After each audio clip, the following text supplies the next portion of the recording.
When I was 19, after a semi-truck driver fell asleep at the wheel and turned my car into scrap metal with me inside it. I have enough metal holding me together that I light up like a Christmas tree for TSA and physically impaired with good days and bad days. I used a portion of my settlement check to buy a house outright and have it retrofit to accommodate my needs, as I'll eventually require a wheelchair. I work in software development as it's fun and nobody cares if I work from bed on bad days. My husband has not worked in 5 years. Which has been fine until our daughter was born. Between the settlement money, a paid-off house, and my salary, I enjoyed having him here with me. He contributed by handling most of the domestics. We pay for a weekly cleaner with monthly deep cleaning because it gave us more time together. Ever since our daughter was born, it was like a light switch turned off in his head. For our daughter, he would buy the wrong size diapers. Not fully mixed bottles. Put diapers on backwards. Leave out poop-covered wipes. Forget to latch cabinets. This past week, he has gone to the store 3 times because he keeps coming home with the wrong size socks and shoes for her. I eventually just ordered the right ones on Amazon. For me, he has tried to help me with my weekly pill organizer fill up and several times has spilled the contents of new medications all over the floor. Then, not seeing that he didn't get all of them off the floor. He has repeatedly brought me grapefruit juice to take my medications with, a huge no. He has repeatedly forgotten that I can't have dairy and puts milk in my coffee. Or cheese on a burger. He has broken so many things of mine from being careless. He shattered my laptop because it slipped out of his hand when he tried to pack it for a trip. Even after I said I would pack my own electronics. We've lost so many spoons and forks to the disposal. He tried to replace the head gasket in my car and over-torqued the engine bolt, which shattered in, so the block and 2 different shops said they couldn't repair it. We ended up getting a new vehicle because a replacement engine would have cost $11,000. A week later, he crashed the new car into the garage door because he thought he'd press the brakes, not accelerator. He wanted to do TikToks and streaming as a hobby. I supported him initially. But I quickly noticed a pattern. Anything regarding our daughter or me, he was sloppy and careless. He never whooped his own stuff. He would build entire sets to stream or make videos with, leave the garage, and leave his brain in the garage. It came to a head 4 nights ago. He streamed himself building a new set piece. 9 hours straight. Meanwhile I worked, clocked out early to pick up our daughter from summer camp, cooked and fed both of us, got her ready for bed. He came out to help put her to bed. I let him know that I needed to get some work done and would be in my office. And I asked him to take the trash out. He says he will. 2 hours later, I left my office and the house felt really warm. He'd taken the trash out, but left our front door partially open. And was back in the garage with his game volume really loud. I panicked since our daughter is able to get out of bed and thankfully she was sound asleep. But she could have easily toddled right out of the house and he wouldn't have noticed. Then I noticed a stove top burner was on. With a small pot on it with nothing inside. I didn't use the stove for cooking that night. I popped my head into the garage and said, "Hey, I need you for a minute." I informed him of the door situation and he responds, "I thought I locked it." We checked the camera and no, he did not. I asked about the burner being on and he said he was planning to make ramen and forgot. He pulled the still hot pot off the burner and put it straight into the sink on top of our daughter's favorite plastic plate. Which is now ruined. I'll admit I overreacted and screamed, "What are you doing?" He realized what he'd done and pulls the pot off our daughter's plate. And straight onto the countertop. I grab it quickly and run it under water to cool it down. I tell him I can't tonight. I can't deal with him. I'm taking my meds and going to sleep. He gets a cup from the cupboard, and sets it straight onto the burner that had been on. I hit my limit. I started crying. He kept saying that it was fine, things happen, it's just an accident, he's had a rough day from streaming, he's just tired. Why am I crying? It's just a cup. We can replace it. The anger hit and I said it's because I have a liability and not a partner. He said, "What the fuck does that mean?" I screamed that it's because I can't trust him to do anything. That I'm always having to watch him like a child. Always having to bear the costs of his mistakes. That every time I get careless and think I can trust him to be an adult, I'm always the one getting fucked over. I then said, "I can't see you as a partner anymore. You're just another liability in my checkbook." He immediately stormed out of the kitchen and went to bed. I called my mom and told her what happened. She thinks it's just stress and offered to take our daughter for a week so we could figure this out without our daughter seeing it. She says it was an asshole thing to call my husband a liability. In the morning, I told my husband that my mom would pick up our daughter from summer camp and offered to watch her for a week. He said okay, and that's the only interaction we've had since. He spends all day in the garage playing games with his friends, making TikToks, and streaming. For food, he's been ordering DoorDash and having the person deliver it in the garage. It's been days and he refuses to be in the same room as me. I've tried messaging him to ask if we can talk. Or figure out a solution, but he's just left me on read. If I pop into the garage, he ignores me but apologizes to his friends or viewers for the interruption and geek unmute his mic when the noise stops. Before the blow up, I've asked if there was something going on. I tried to gently respond every time he screwed up so our daughter didn't associate mistake to anger. I asked him to schedule with a doctor to see if something was going wrong medically. He always said I was overreacting, people make mistakes. And didn't see an issue, even when the same mistakes kept happening. When I tried to get him to understand that it was concerning just how expensive his mistakes were getting, he'd wave it off as it's not like we can't afford it. I love him dearly, I just miss the person he was before we had a child. Update 1. Why does my husband not work? He can easily find employment, but we both agreed that the pay was never worth the toxic environment of his field unless he wanted to start his own business, which he did not. He worked in home repair and renovation. It was gross how his coworkers spoke of and treated women, female customers and coworkers alike. He saw many female coworkers be sexually harassed into quitting. He hated how gross it made him feel when sales and adjusters would take advantage of women. Yes, selling inferior and unnecessary services at a premium is a thing. If he said anything, his hours would get cut until he left. He left one job on the first day because his boss left a screaming voicemail for not selling a refrigerant service to a young black couple who didn't even need refrigerant. Yes, he's got documentation and reported multiple employers to the state labor board. And checked back. Nothing was ever done to our knowledge. He's also tried a factory job and a warehouse since leaving the trades. Both heavily penalized him for needing scheduled time off for my medical needs. There's no worker protection here for any of that until FMLA, unpaid, which takes AE, are to be eligible for. Yes. It is a privilege to walk away from a paying job with your middle fingers held high. I have done the same many times, but I'm happy where I'm at right now because it's the opposite of toxic. I'm thriving and our company has a no penalty, unlimited paid sick/medical leave policy that is strictly enforced at all levels of management. Any lead who penalizes people for taking leave gets sacked. A unicorn of a company. Add in a child and short of finding another unicorn employer who won't penalize him for needing time off for me or our daughter, such as when daycare closed for a week due to an RSV outbreak, puts him out of the workforce until either I stop working or our child old enough to not need consistent monitoring. Last reason for this dynamic is that although I'm disabled, my job pays almost double the highest salary he's ever had. With no reduction in pay for needing time off. It doesn't make financial sense for us to switch who the working partner is. 2. Does my husband have a large following or make money from streaming/TikTok? No. His lives have an average of 6 viewers. And his Twitch has 3 followers. When we did our taxes, he didn't get a $1,099 and he showed me that he'd got all of $6 from TikTok live gifts. Nothing from Twitch. His viewer counts are about the same as end of last year. 3. Why do we still have a weekly housekeeper and have our daughter in summer camp and part-time daycare? I hate the dynamic of one spouse working a single job for 40 hours a week while the other juggles simultaneous domestic duties, child rearing, care, enrichment, socialization, and essentially being on call 24/7. I would not want those expectations of me and couldn't fathom putting all of it on someone I love and cherish. If my husband did all of the activities and field trips that daycare did, his evenings and weekends would be taken up by domestic duties that I would physically struggle with assisting.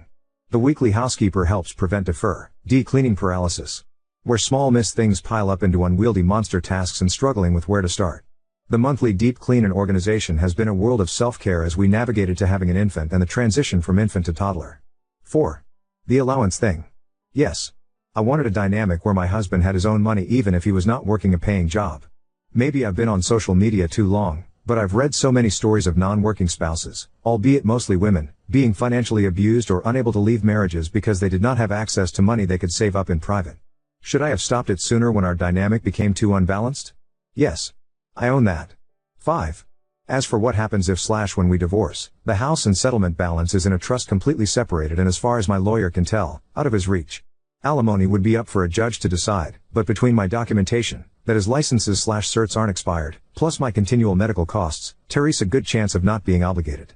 Hopefully that answers most or all of the background related questions. On to the update. Friday I finished work to the smell of food being cooked. My husband was plating dinner on the table when I left my office. He said he wanted to talk over dinner. Some people had given me a heads up that my story was on multiple TikToks and I'm grateful because it meant being prepared for the possibility he would see it. Which, I have feelings about my post being used for content on the very platform my child and I have been neglected for. Not good ones. He did see one. He asked if it was me and I told him the truth. Yes, I wrote it. Yes, that's how I feel. And yes, I read the comments on Reddit. And no, I won't delete or change how I write about him just because I know he can see it. I don't know how to describe his reaction, but he said he'd spent the last day reflecting on just how bad could it be for Soma, and why medical diagnosis suggestions be given as reason and justification. He did say that he's not ADHD. His mom was addicted to opioids and Ritalin when he was a kid and she tried to get numerous doctors to have him diagnosed ADHD. She had him believing he was, so he also sought out 2 opinions once he was an adult. He didn't learn about her addiction until his mid-20s. He did seek therapy once he was aware that his mom was trying to use him for pills. He said he was willing to see a psychiatrist one more time, but he doesn't think he's ADHD or autistic at all. He does think he might be depressed though. If not depressed, he will ask about some of the other medical suggestions if it will ease my worry or rule out a major problem. He did sound genuine in this, but something he said is sticking with me. He said it jokingly and apologized as soon as he saw the hurt in my eyes.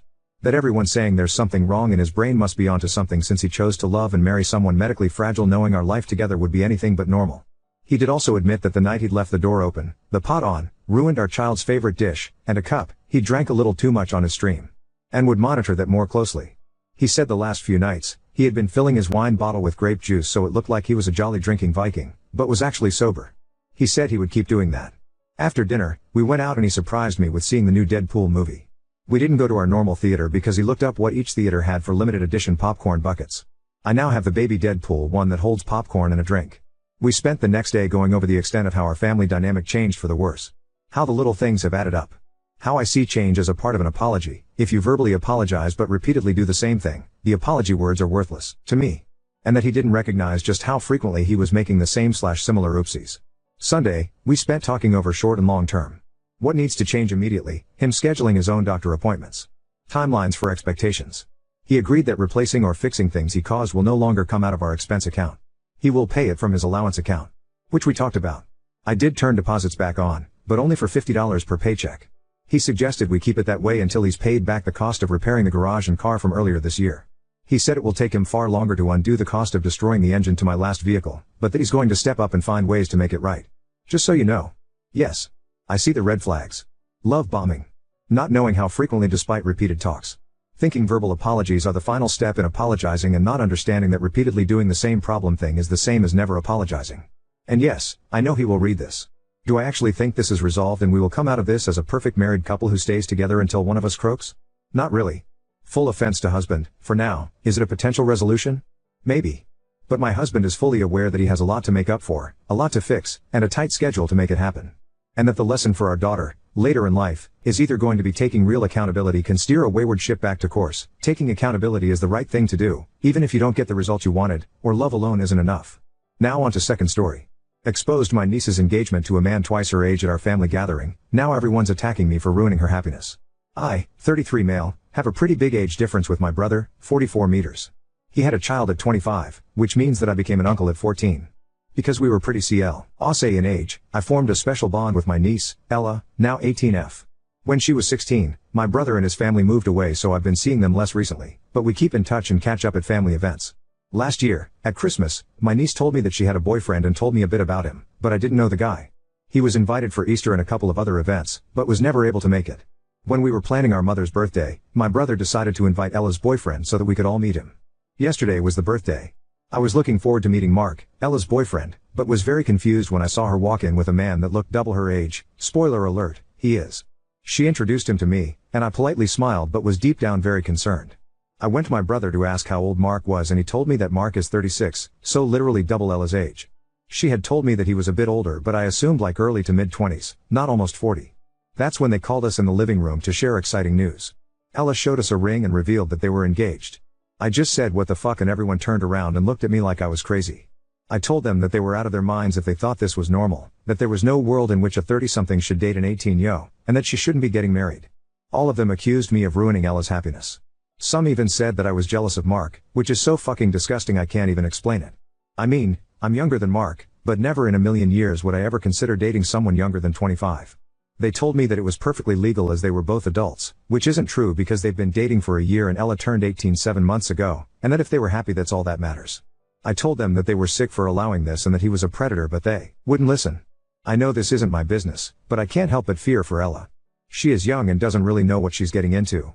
I'm really scared of her getting married and being unable to leave him when she realizes how sick it was. I then left and slammed the door, and have been receiving pretty wild messages and calls since then. I don't know if I was wrong for this and I'm just overreacting, and if I wasn't wrong I don't know what I can do to make them realize how wrong it is. Update 1. What I've decided to do is, 1. Apologize to her. I sent her a text saying I was sorry for my outburst and that I should have thought it through beforehand.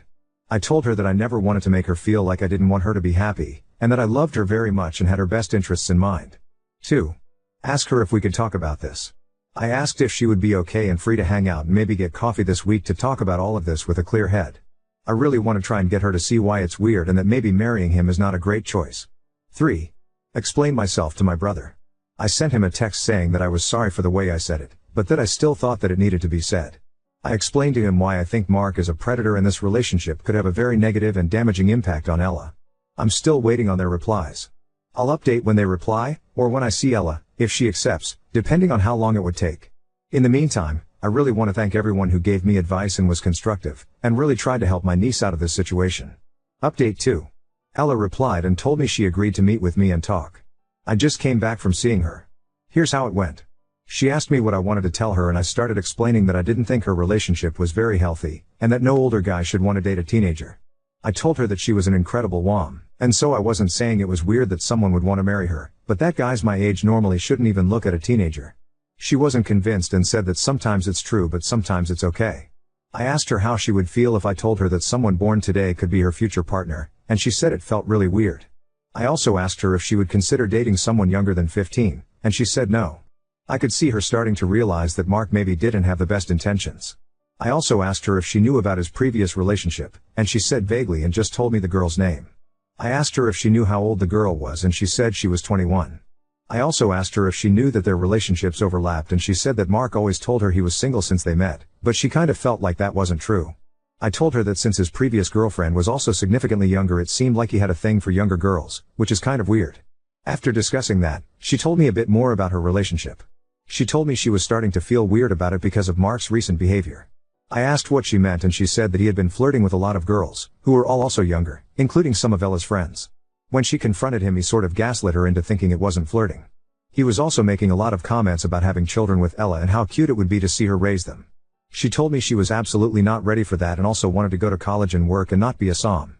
Because of all of that she was doubting her relationship and I told her that I understood. She said she was scared of breaking up with him because he had become her whole life recently and she didn't know what she would do without him. I told her that she was surrounded by people who loved her and would be there for her, and that she was a lot more than just Mark's girlfriend. I said that she knew my opinion on it, but that ultimately the choice was hers, and that I just wanted her to be happy. I also said I would be there for her no matter what. She told me that she will try to break up with him this week, and she'll let me know how it goes. I'll edit this post if I have more info. Also, again, thank you to everyone who gave advice and tried to help us. I really appreciate it. Edit. Okay, so I just want to say, some people in the comments seem to think that this is fake, and you know what, I can understand. And I don't really care. I'm not asking you to believe that my life is real or fake, and it's great that you don't just believe everything you see online. But I just want to say this, there are hundreds of people on here or elsewhere that share similar stories. I'm not really affected by people thinking I'm lying, mainly because I'm not the one in that situation. But some people might be. Some people come on here to share something that might have traumatized them, and the last thing they want is for others to think they're lying. So if you don't want to believe me that's fine, but the next time keep that to yourself. It's fine to not believe something, but you don't have to say it, because it might make other people feel really bad. Comments where Op replied, no, basically I was telling her that it was weird for him to date her and she was telling me that she understood that older men dating younger girls can be creepy as a whole, but sometimes it's just because they're in love. Then I talked for a while about how men our age normally perceive 18-yo as literal children, so they don't go after them unless they're actually okay with dating children. And when I asked her that question it really hit her and she admitted that maybe it was actually weird. And then she talked about all the red flags, but it was kind of unrelated. I think it's the addition of both of these things that made her really come to the realization that the relationship was a bit weird. But what I didn't say in the post is, this took a really long time. We talked for over 3 hours and what I posted is just a really big summary of all we said. I just tried to keep it short but it wasn't as quick as it seems to be. To explain this in more details, I went through the guy's socials with my friends a few days ago because we thought there might be other weird things going on and we ended up finding info about his previous relationship, the one right before Ella. So Ella told me at Christmas, so December 24th, that they had been dating for a few months, but when we searched his Facebook we saw a post wishing happy birthday to a girl who he called his baby on December 12th. And this girl appeared in other posts where they were kissing or he was calling her pet names so we assumed she was his GF. Which Ella confirmed afterwards. And this girl also looked very young.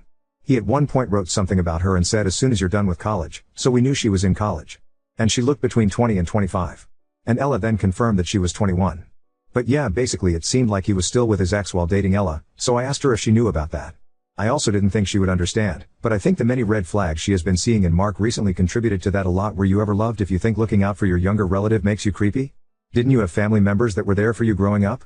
Yeah, my friends and I are currently going through his socials. We've done Facebook already and found his last ex was around 20 to 24 and their relationship overlapped with his relationship with my niece.